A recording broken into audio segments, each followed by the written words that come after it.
Your voice is part of your acting kit. Hello and welcome back to the Drama Coach podcast. I'm Lisa Southam, actor, drama coach, mum of young performers and host of this podcast for young actors, parents and anyone navigating performance, training, auditions and confidence. This episode follows on from my conversation with Rosie Stancliffe, also known online as Geordie Voice Coach. We talked about voice, vocal health, warm-ups, technique, and how performers can use their voice with more freedom and care. And I wanted to follow that episode with something really practical, because your voice is part of your acting toolkit. Just like a dancer needs to look after their body, an actor needs to look after their voice. And body too, but that's for another episode. And yet, very often, young performers only think about their voice when something goes wrong. When they lose their voice, or they strain it, they can't be heard, they rush, they go tiny in auditions, or they shout instead of projecting. So today, I want to talk about why voice matters, what young performers often get wrong, and a few simple things that you can do before rehearsals, auditions, drama classes, or performances. So point 1. Your voice is not just volume. Let's start here. Voice work is not just about being loud. I know drama teachers, directors and parents often say, speak up. And yes, sometimes we do need more volume. But if we only say louder, young performers often respond by shouting, pushing, using their throat and not their diaphragm. Shouting is not the same as projecting. Projection comes from breath, support, openness, clarity and intention. Shouting often comes from tension, and tension is not your friend when you're acting. A useful question is not just, can they hear me? It's, can they receive what I'm saying? I've seen actors stage whisper and still reach the back of the auditorium. So can they receive what I'm saying is different, because a voice can be loud but disconnected, or loud but unclear, or loud but emotionally flat. Good voice work helps your words land. It helps the story travel. So whether you're on stage, on camera, in a LAMDA exam, in a drama school audition, or filming a self-tape, your voice needs to be connected to thought. Not just sound, thought. My second point is that nerves affect the voice. It's something I see all the time, and it's something I've experienced myself as well. A young performer knows their lines at home, they're confident in the kitchen, they're expressive in the car, and they sound brilliant when no one is watching. Then they walk into an audition, an exam, or a rehearsal, and suddenly the voice changes. It goes quiet, it gets fast, the breath disappears, the throat tightens, words blur, the performance becomes smaller. That's not because they cannot act, it's because nerves affect the body. And the voice lives in the body, doesn't it? So if the body is tense, the breath is shallow, and the mind is racing, the voice will usually show it. That's why warm-ups matter. Not because we want to do silly exercises for the sake of it, but because we are trying to prepare the body, the breath, the voice and the mind to all work together. And that's a huge lesson for young performers. You don't warm up because you're being dramatic. You warm up because you are being professional. Point 3. 3 common voice mistakes. There are 3 voice mistakes that I see a lot. The first one is rushing, and this often comes from nerves or from wanting to get it right. But if you rush, the listener loses the meaning. The words might technically be correct, but the thought has gone. The second is dropping the ends of lines. This happens all the time.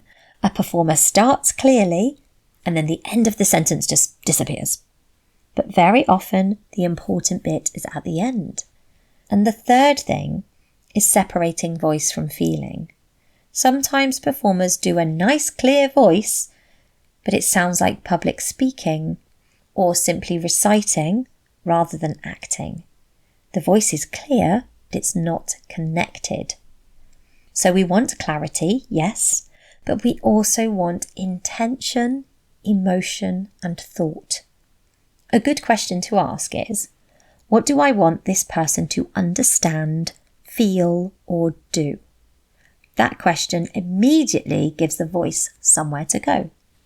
Just taking a quick moment to thank this season's sponsor, Scene Tribe. And I love mentioning Scene Tribe in an episode like this because so much of being a performer is about building your craft over time. Your voice, your skills, your credits, your experience, and the people that you meet along the way. Scene Tribe is a new creative industry network built around exactly that. The work you've done, the collaborations you've been part of, and the career that you're building. It's for actors, performers, voice artists, crew, creatives, agents, and producers, helping people build beautiful profiles and discover new opportunities through real creative connections. No gatekeeping, no noise, just the work and the people behind it. It's now available for under 18s as managed profiles as well. You can find out more at scenetribe.com.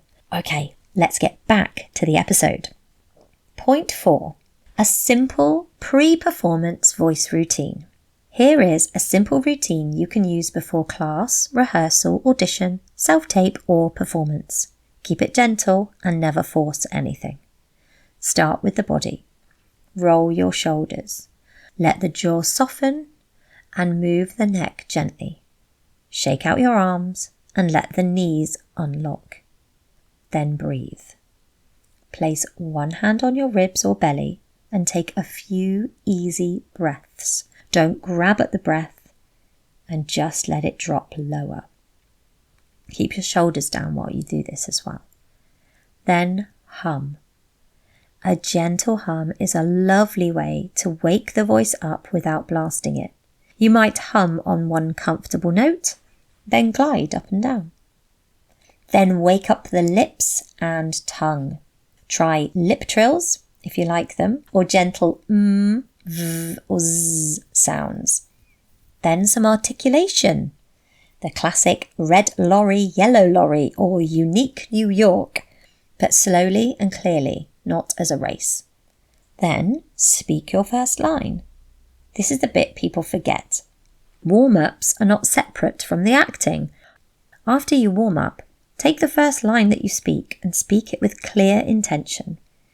Who are you speaking to? Why now? What do you want? That connects the voice back to the acting. So my point 5 is for parents. What parents can do. For parents of young performers, you don't need to become a voice coach, but there are simple ways that you can help. Try not to say louder all the time. Sometimes say, "Can you help the words travel?" Or, "Can you let me hear the end of that thought?" Encourage your child or young person not to shout all day before a show or audition. Yeah, we've all been there. Maybe had a party the night before. You really, really want to look after your voice if you've got something important coming up. Well, I would argue you need to look after it all the time. So support rest, water, and calm preparation. If they are unwell, hoarse or strained, then do take that seriously. Pushing through is not always brave, sometimes it's actually unwise. And before an audition or exam, help them avoid panic rehearsing the piece 500 times in the car. Sometimes what they need is breath, calm and trust. Parents, you set the energy. A calm parent often helps create a calmer performer. So my closing message for today is this. Your voice is part of your acting kit. It's not something separate. It's not just about being loud. It's not just about sounding impressive. It is breath, body, thought, feeling, clarity, and connection. And if you're a young performer, start treating your voice with respect now. Warm it up, notice it, look after it, and use it with intention. And if you're a parent, encourage the care as much as the confidence. Because we do not want young performers pushing, shouting, and straining. We want them free, clear, and connected. Thank you so much for listening to this episode of the Drama Coach podcast. Do follow or subscribe, share this episode with someone who might find it useful, and come and find me over on social media at The Drama Coach. Thanks again, and I'll see you next time.